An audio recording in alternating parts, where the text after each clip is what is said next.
बिस्मिल्लाहिर्रहमानिर्रहीम। अस्सलाम वालेकुम मोहतरम दोस्तों। मोहम्मद नदीम शरीफ मुखातिब।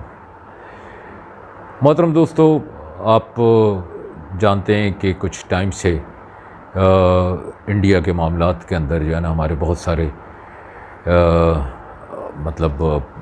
मीडिया के इदारे भी और बहुत सारी जो है ना ऐसी चीज़ें जन्म ले रही थीं और परवान चढ़ रही थी। उसके साथ साथ ये कहूँगा कि शायद अब पाकिस्तान ने और जो है ना कोई कश्मीर का सौदा कर दिया है, कोई बैकडोर डिप्लोमेसी चल रही है और कोई बैकडोर जो है ना कोई ऐसी चीज़ें चल रही हैं कि जिसमें हम ये कहें कि शायद जो है कश्मीर के मसले को नज़रअंदाज कर दिया गया।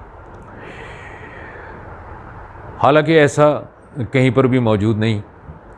आपके इल्म में होगा कि कुछ रोज़ पहले जो है हमें कपास, चीनी, धागा, इन तीन चीज़ों के लिए, इंपोर्ट के लिए भी इसमें जो है ज़रूरत पड़ी। तो इंडिया से एक हमारे इक़्तिसादी कमेटी और उसने जो है ना एक प्रपोज़ल रखा कि भाई इंडिया से ये जो है ना इसको मंगवा लिया जाएगा, इंपोर्ट कर लिया जाएगा।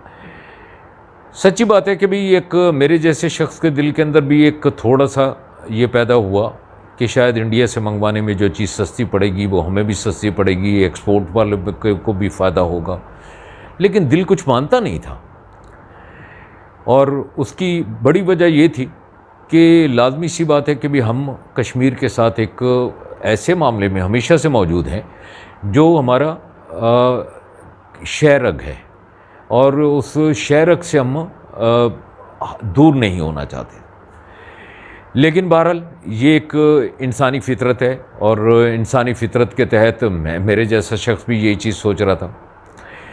बहरहाल ये फ़ैसला होना था फुल कैबिनेट के इजलास के अंदर और उस वक्त के ज़राए ये भी कुछ बता रहे थे कि कुछ वुज़रा को जो है ना इस पर तहफ़्फ़ुज़ भी था और उन्होंने कहा था कि हम भी इस मामले के अंदर इसको जो है उठाएंगे और उनका भी पूरा ख्याल था।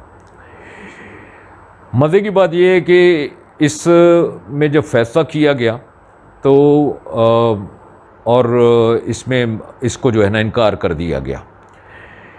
इंडिया और इसके जो है ना बहुत सारे जो है ना उन्होंने इस चीज़ पर शोर शुरू कर दिया कि जी पाकिस्तान की हुकूमत को, वज़ीर आज़म साहब को जो है ना कोई दबाव की शक्ल इख्तियार करनी पड़ गई और दबाव की सूरत में उन्होंने इस इंपोर्ट को जो है ना जो है वो इंडिया से करनी थी उसको जो है ना फ़ैसले को बदल दिया और यू टर्न ले लिया। हालांकि ये कोई यू टर्न नहीं था।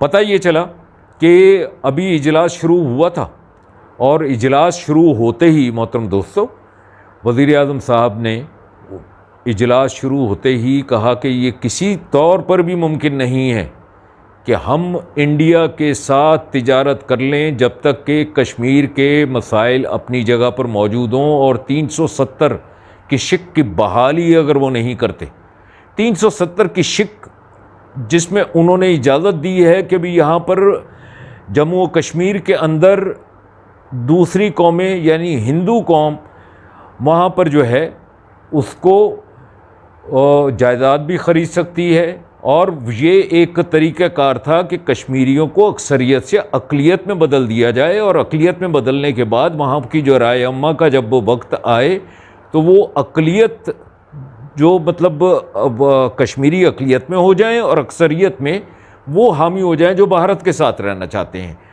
और इसका बरमला इज़हार करते हुए हमारे वज़ीर आज़म साहब ने ये काम किया। ये इंतहाई मुसर्रत और ख़ुशी की बात है। यकीन करें कि मेरे जैसा जो ख़ुद इस चीज़ को सोच रहा था उसके बाद उसको एक दिली सुकून और तसल्ली मिली।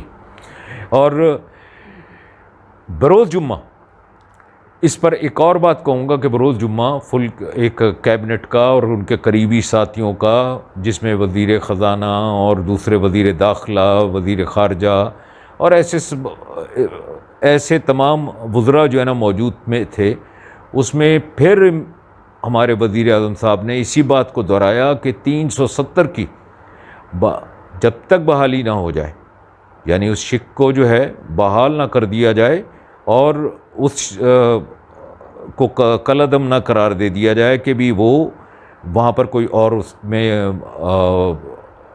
वहाँ की उसके अंदर आ जाए कि भी वहाँ पर प्रॉपर्टियाँ ख़रीद कर अपने आप को जो है अक्सरियत साबित करने लग जाए।